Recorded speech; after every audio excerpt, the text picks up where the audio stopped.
Isang mapagpalang umaga sa ating lahat, mga kapatid ko kay Kristo, mula sa The Solid Rock Morning Devotion. Isang kagalakan na muli tayo ay makapagbulay-bulay sa salita ng Panginoon sa umagang ito.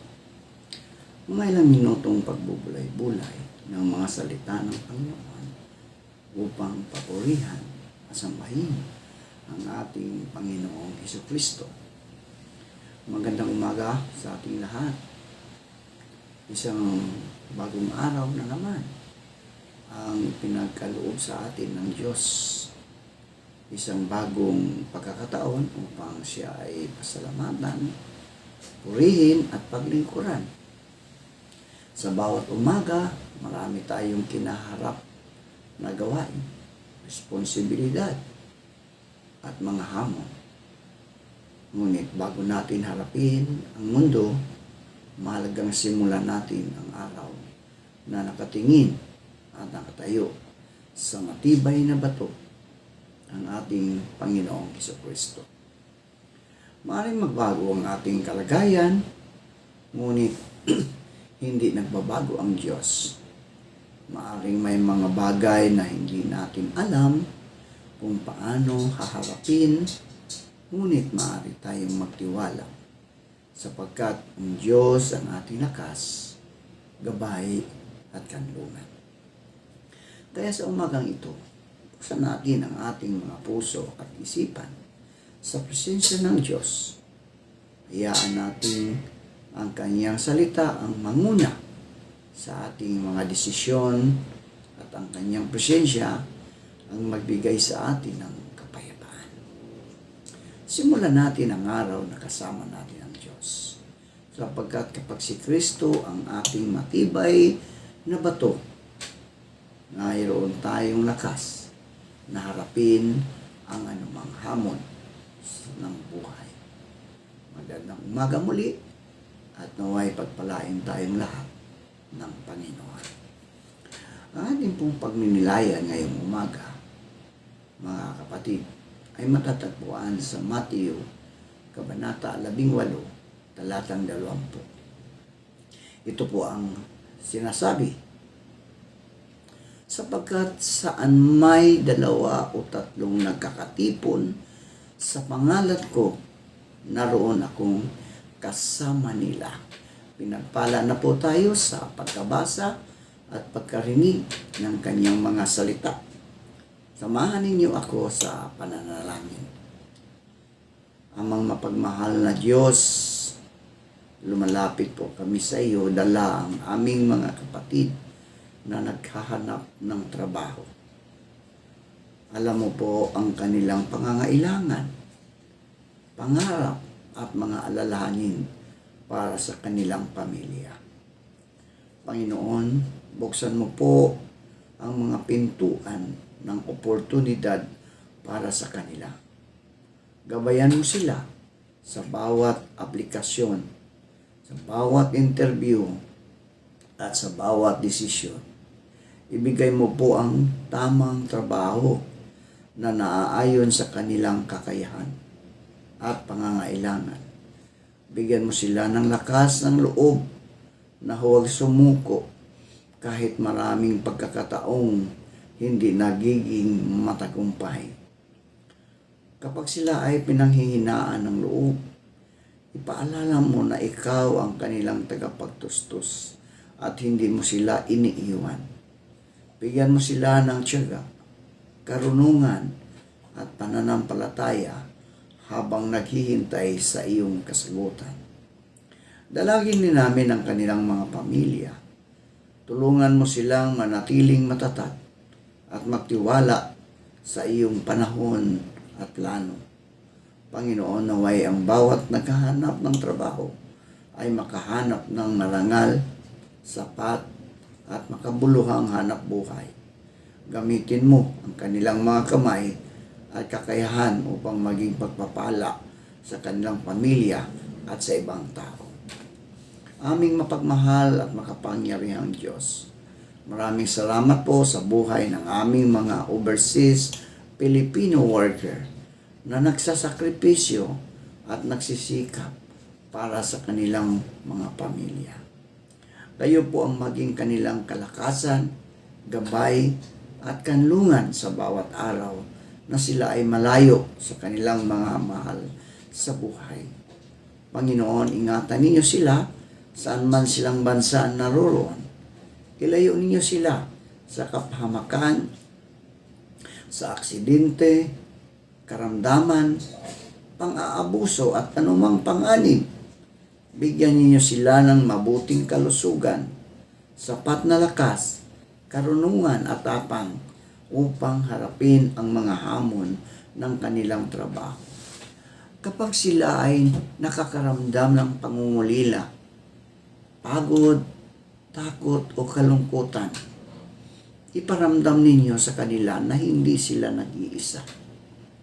Yakapin sila ng inyong presensya at ipaalala na naririnig ninyo ang kanilang mga panalangin. Pagpalain din ninyo ang kanilang mga pamilya na naiwan sa Pilipinas. Bigyan niyo sila ng pagkakaisa, pagmamahalan, pangunawa at pagtitiis habang naghihintay sa muling pagkikita. Panginoon, pagpalain ninyo ang bunga ng kanilang paghihirap. Namitin ninyo ang kanilang mga kamay upang maging pagpapala sa kanilang pamilya at sa iba.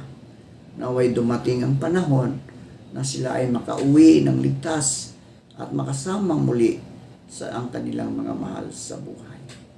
Sa lahat ng overseas Filipino workers, maging malayo man kayo sa inyong tahanan, hindi kayo malayo sa puso at pangangalaga ng Diyos. Ito po ang aming panalangin. Sa pangalan ni Jesus. Amen.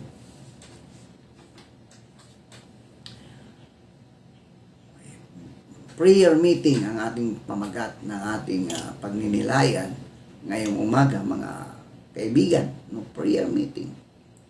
Ang prayer meeting ay hindi lamang simpleng pagtitipon. Ito ay panahon upang magkaisa ang mga mananampalataya sa panalangin at palakasin ang isa't isa sa pananampalataya. Kapag tayo ay dumadalo, ipinapakita natin na mahalaga sa atin ang Diyos at ang ating pakikipag-ugnayan sa Kanya. Ayon sa Matthew, Kabanata 18, talatang 20, sapagkat kung saan nagkakatipon ang 2 o 3 sa aking pangalan, naroon ako sa gitna nila. Sa pananalangin, mga kaibigan, natututo tayong magtiwala sa Diyos. Sa halip na umasa lamang sa sariling kakayahan. Dito rin natin maranasan ang pagkakaisa ng iglesia. Ang sama-samang pagdadala ng mga problema, pamilya, trabaho, ministeryo at mga pangangailangan ng komunidad sa Panginoon. Kaya mga kapatid, huwag nating isipin na maliit na bagay ang pagdalo sa mga prayer meeting. Bawat panalangin ay mahalaga. Bawat panalangin ay mahalaga. Bawat presensya ay mahalaga. Ang bawat pusong lumalapit sa Diyos ay maaring maging pagpapala sa iba. Kapag tayo ay nananalangin ng sama-sama, hindi lamang tayo humihingi sa Diyos. Tayo rin ay sama-samang natututong magtiwala, natututong maghintay at sumunod sa Kanyang kalooban. Huwag nating pabayaan ang pagtitipon ayon sa Hebreo, Kabanata 10, talatang 25. Kasi ang pagdalo sa pananalangin ay isang mahalagang bahagi ng ating buhay pananampalataya. Kapag tayo ay sama-samang nananalangin, mga kaibigan, Napapalakas ang ating ugnayan sa Diyos at sa bawat isa. Sa gitna ng ating mga problema at pagsubok, ang panalangin ang nagpapaalala na hindi tayo nag-iisa. Kaya huwag nating sayangin ang pagkakataong manalangin kasama ang ating mga kapatid.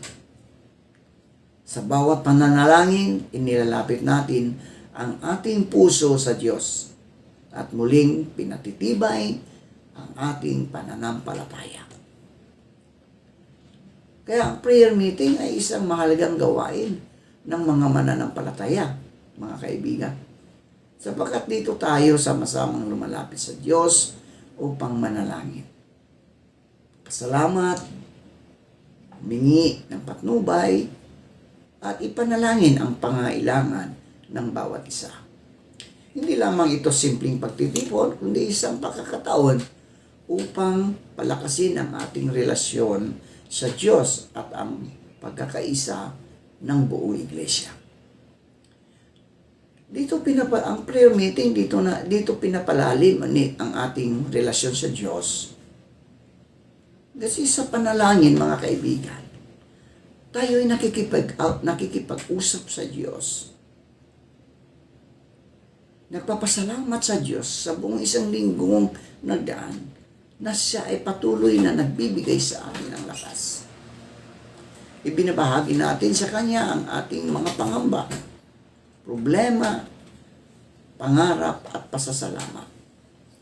Habang patuloy tayong nananalangin, mas nakikilala natin ang Kanyang kalooban at higit na tumitibay ang ating pananampalataya. Lumapit kayo sa Diyos at lalapit siya sa inyo, ayon sa Santiago 4:8. So ang talatang ito ay isang paanyaya ng Diyos na magkaroon tayo ng mas malalim na relasyon sa Kanya. Kapag tayo ay lumalapit sa Diyos, mga kaibigan, sa pamagitan ng panalangin, pagbabasa ng Kanyang salita, at pagsunod sa Kanyang kalooban, naranasan natin ang Kanyang presensya at pagmamahal. Sa panahon ng problema at panghihina, huwag tayong lumayo sa Diyos. Mas lalo tayong lumapit sa Kanya sapagkat kapag lumapit tayo sa Diyos, hindi niya tayo pababayaan. Ang prayer meeting ay pinag-isain nito ang mga mananampalataya. No? Pinag-isa nito ang mga mananampalataya. Kapag sama-samang nananalangin ang iglesia, nabubuo ang pagkakaisa. Ang mga personal na problema ay nagiging pagkakataon upang magdamayan. Walang sino man ang kailangang humarap sa pagsubok ng nag-iisa dahil may mga kapatid na handang makinig, umunawa at manalangin kasama niya. Ang prayer meeting ay nagbibigay ito ng lakas sa panahon ng pagsubok. Lahat tayo, mga kaibigan, ay dumaranas ng problema. Sa pamilya, sa trabaho, pananalapi, kalusugan at iba pang bahagi ng buhay. Sa prayer meeting, nakakatanggap tayo ng espiritual na lakas at pag-asa. Ipinapaalala nito sa atin na ang Diyos ay kasama natin kahit mahirap ang ating pinagdaanan. Ang prayer meeting, nagiging daan ito upang makita ang kapangyarihan ng Diyos. Maraming bagay ang hindi natin kayang baguhin sa sariling kakayahan. Di ba? Ngunit mga kaibigan, ang pananalangin, ipinagkatiwala natin ang mga ito sa Diyos. Kapag nakikita natin ang mga kasagutan sa panalangin, lumalalim ang ating pagtitiwala sa Kanya. Ang panalangin ng taong matuwid ay makapangyarihan at mabisa. Ayon sa Santiago 5:16. Dito ipinapaalala sa atin ng talatang ito na ang kapangyarihan ng panalangin. Hindi natin kailangan harapin ng mag-isa ang ating mga problema, ang ating kahinaan at pagsubok bilang magkakapatid sa pananampalataya. Tinatawag tayo na magtulungan, magpatawad at manalangin para sa isa't isa. Ang taimtim na panalangin ng taong matuwid ay makapangyarihan. No? Makapangyarihan yan, mga kaibigan. Kaya huwag nating maliitin ang ating panalangin. Maaaring ang simpleng panalangin natin para sa isang kapatid ay maging daan upang siya ay magkaroon ng lakas, magkaroon ng pag-asa at kagalingan. Kaya sa prayer meeting, hindi lamang tayo nananalangin para sa ating sarili. Natututo tayong dalhin sa Diyos ang pangangailangan ng iba. Ang prayer meeting, mga kaibigan, tinuturuan tayo nitong unahin ang Diyos. Sa isang mundong abala sa maraming gawain, ang prayer meeting ay nagbibigay sa atin ng panahon upang huminto, upang manahimik at ituon ang ating puso sa Diyos. Ipinapaalala nito na hindi lamang material na pangangailangan ang mahalaga, kundi higit sa lahat ang ating espiritual na buhay. Ang prayer meeting, mga kaibigan, nagbibigay ito ng pagkakataon na ipanalangin ang iba. Hindi lamang sariling pangangailangan ang dapat nating idalhin sa Diyos. Maaari nating ipanalangin ang ating pamilya, ang ating mga pastor, ang ating mga guro, ang ating mga kabataan, ang mga may sakit, mga nangangailangan, mga manggagawa at maging ang buong komunidad at bansa. Ang prayer meeting, mga kaibigan, ito'y nagpapalakas sa gawain ng iglesia. Ang isang iglesyang nananalangin ay isang iglesyang naghahanda upang maglingkod bago tayo gumawa ng mga plano at desisyon. Kailangan nating humingi ng karunungan sa Diyos. Ang prayer meeting ay tumutulong upang ang mga gawain ng iglesia ay hindi lamang nakabatay sa sariling kakayahan, kundi sa patnubay ng Panginoon. Ang prayer meeting, mga kaibigan, ay hindi lamang isang programa ng iglesia. Ito ay isang mahalagang bahagi ng buhay ng isang mananampalataya. Kapag tayo ay sama-samang nananalangin, ipinapahayag natin na kailangan natin ang Diyos. Ipinamakita rin natin na ang iglesia ay isang pamilya na nagtutulungan, nagdadamayan, at nagtitiwala sa Panginoon. Kaya mga kaibigan ko kay Kristo, huwag natin tingnan ang panalangin, ang prayer meeting bilang obligasyon lamang. Tingnan natin ito bilang banal na pagkakataon upang makalapit sa Diyos, mapalakas sa isa't isa, at makita ang kanyang pagkilos sa ating buhay. Sapagkat kung saan may 2 o 3 nagkakatipon sa aking pangalan, naroon ako sa gitna nila. Mateo, Kabanata 18, talatang 20. Ipinapaalala sa atin Jesus na hindi tayo nag-iisa sa ating pananampalataya. Kapag tayo ay nagkakatipon upang manalangin at magpuri sa Diyos, naroroon ang kanyang presensya sa ating kalagitnaan. Kaya mahalaga ang pagdalo sa prayer meeting, mga kaibigan. Huwag tayong mag-atubili na pumunta sa ating iglesia upang makipagdalanginan.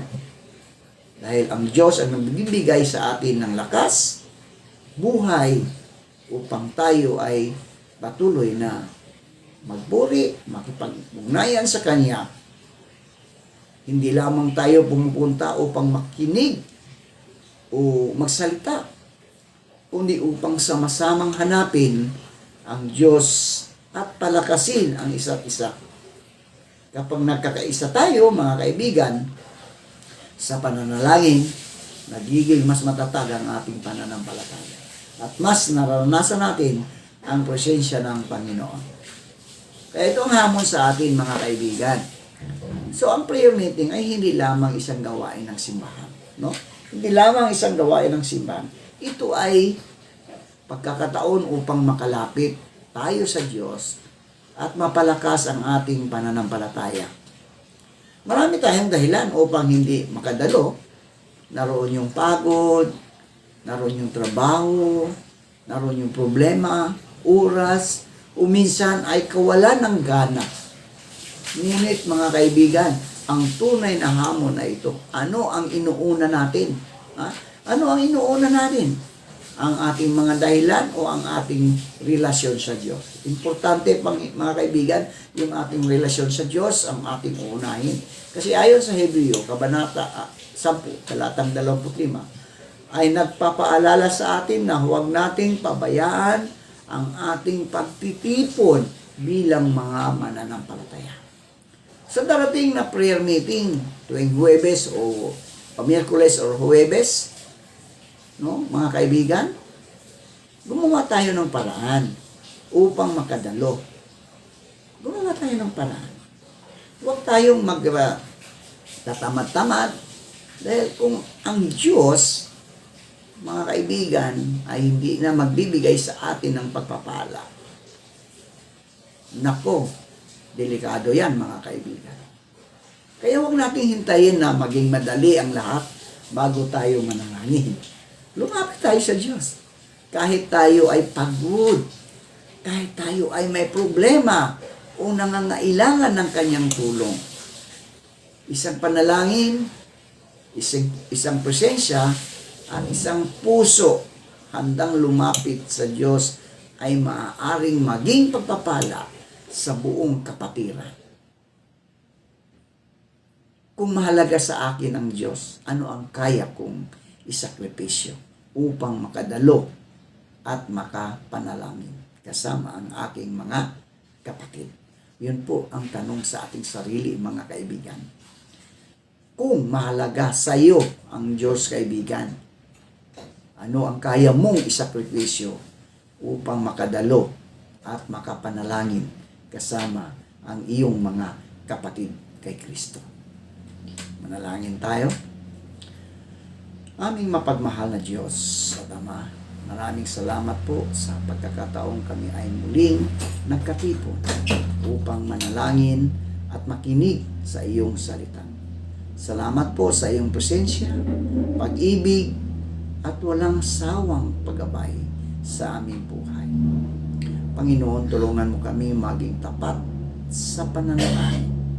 Bigyan mo kami ng pusong laging naghahanap sa iyo at pagnanais na dumalo at makiisa sa panalangin kasama ang aming mga kapatid. Alisin mo ang aming katamaran. Alisin mo ang aming panghihina at mga dahilan na humahadlang sa aming paglapit sa iyo. Pagpalain mo ang bawat pamilya, bawat kapatid, at bawat taong may dalang mabigat na problema. Bigyan mo sila ng lakas, kapayapaan, karunungan at pag-asa.